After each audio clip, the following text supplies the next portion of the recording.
What's up, guys? Welcome back to another video. I want to apologize for first not being able to make a walk and talk video. I know people like those. And also I'm not going to be able to make an exclusive video this week, but I'll try to get on that next weekend, hopefully. So I apologize to all my supporters, but there is a good reason. And if you can't tell by the title of the video, well, I'm going to explain it all to you. But first I want to remind you that my book, The Things That Happen at Night, is available for purchase for only $3 at the link in the description. You can also pick up my book, Living Cambodia, a guide for living in the Kingdom of Wonder, for just $5. And my book, A Big Book of Weird Top 10 Lists, for only $3 also. And all of those links are in the description. And alternately, if you want to help support the channel, you can donate. You can donate down below through PayPal, Ko-Fi.com, or you can join my Patreon. And if you do those things, I will send you a copy of my books. And you'll also receive, as a bonus, weekly exclusive supporter-only content from me to you as a way of saying thank you. Except for this week, but we're going to talk about why that is right now.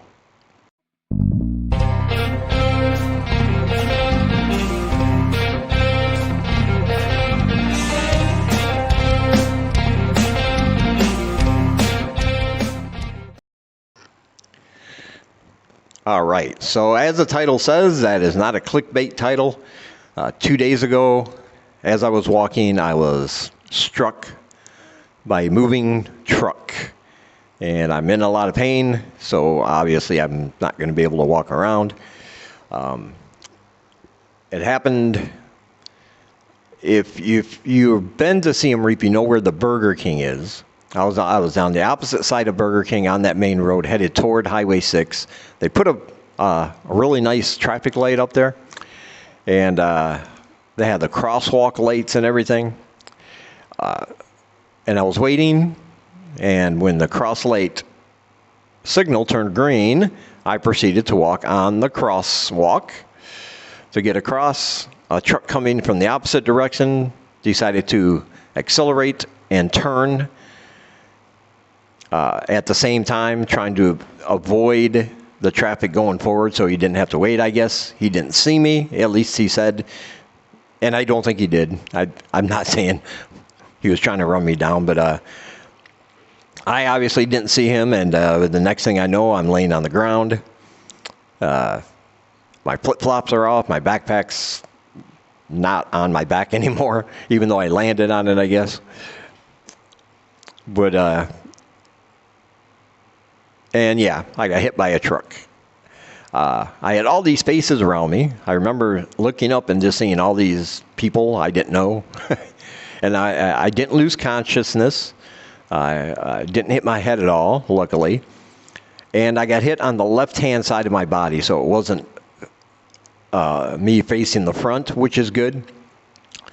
But all these people were around me, very concerned. They eventually got me to my feet. Of course, I was dizzy. I was disoriented. I'd already been walking. It was already hot. And, well, you know, just that shock at first of you realize what happened. And, but they were very nice. So the people were very nice. And they picked me up. They got me a chair, put it in the shade, told me to sit down. I kept saying, no, I got to go home. I got to go home, because that's where I was headed. Senglai wasn't with me. She was at home. And then a security guard came, gave me a water, and he brought out a spray bottle of disinfectant spray, started spraying all my road rash, and boy, did that sting. I got to tell you, that was probably, at the moment, about as painful as getting hit by the truck. The guy did stop. Kudos to him, because there's a lot of hit and runs here. No police were called. There was no need to go to the hospital or clinic. People were lifting my shirt and checking me out, and I mean, like I said, I didn't get hit in the front, so there was no internal injuries there. I got hit on my left-hand side, and really no blood except for all the road rash, you know, from when I hit and kind of slid across the pavement there a little bit. and they got me my flip-flops and my backpack, and eventually the guy that hit me actually drove me home in his truck. It was a very nice truck. It's a very big truck, though. That air conditioning felt nice. I was feeling kind of woozy, a little bit. You see the black spots around your eyes. You think you're going to pass out, that kind of thing. So that really helped, because a lot of that was the heat. And then, of course, after the trauma of what had happened. But he did drive me home, and I told him he would have to talk to her, because there's no way I have enough Khmer skills to explain what happened. So took me home. And I want to say about him, he admitted fault. He knew he wasn't, he was being reckless a little bit with a truck that big, just trying to make that light so he didn't have to wait for other cars. And he was very apologetic, though, sincerely apologetic. And to the point where at one point he was on his knees gesticulating and bowing, and that made me feel uncomfortable. Nobody bows to me. I'm not anybody, But we got back to our place, and he explained, and that's when I started really assessing any damage. And I got to say, as far as the damages go, it's pretty painful, but it's like on two people. My right-hand side, like the one I'm holding the microphone here with, everything is fine. The arm is fine. The leg is fine. No pain, like normal. But the left-hand side, and by the way, that's why I got this towel around my neck, in case anybody's wondering. Because I know you didn't want to see my flabby old man boobs all white and pasty and pale.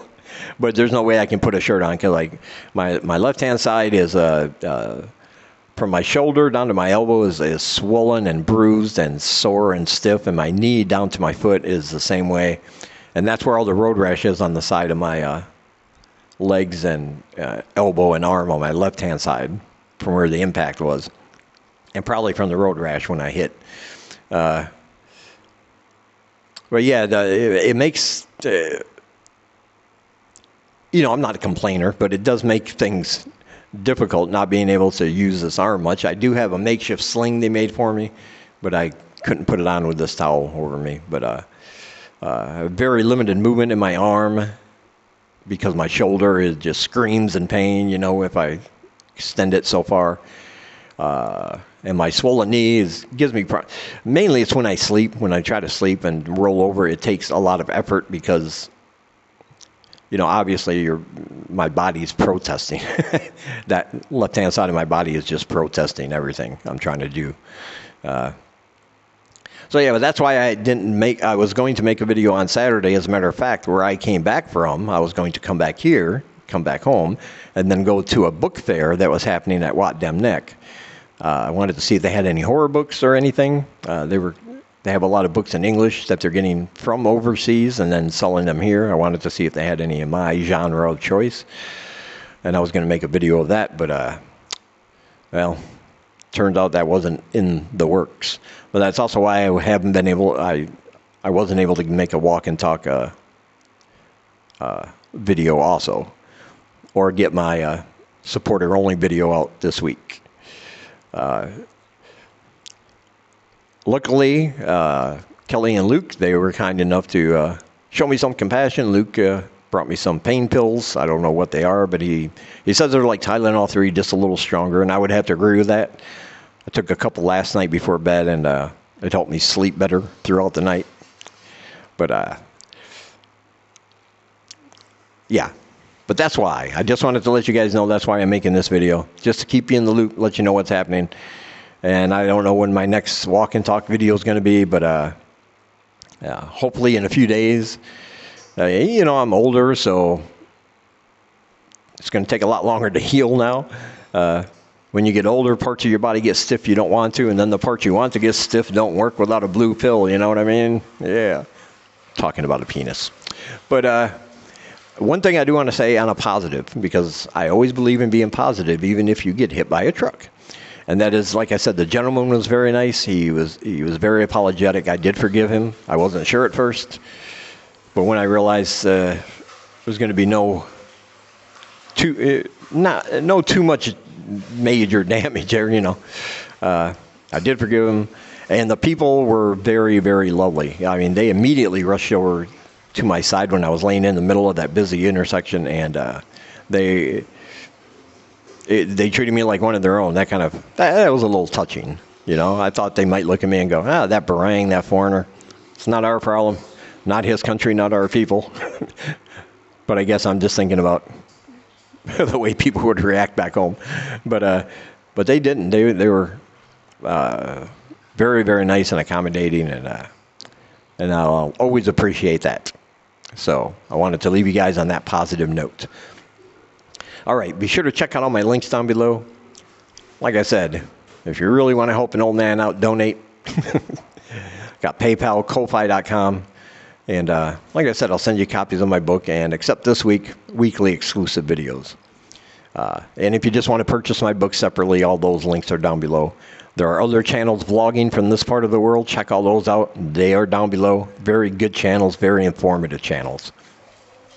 And also my channel, Horror Reads. If you like horror books, every 2 or 3 days I upload a new video. It might be a day or two late now, obviously, but yeah. If you like horror books, you want to hear me review and discuss the latest ones I've read, be sure to check out that channel and subscribe there as well.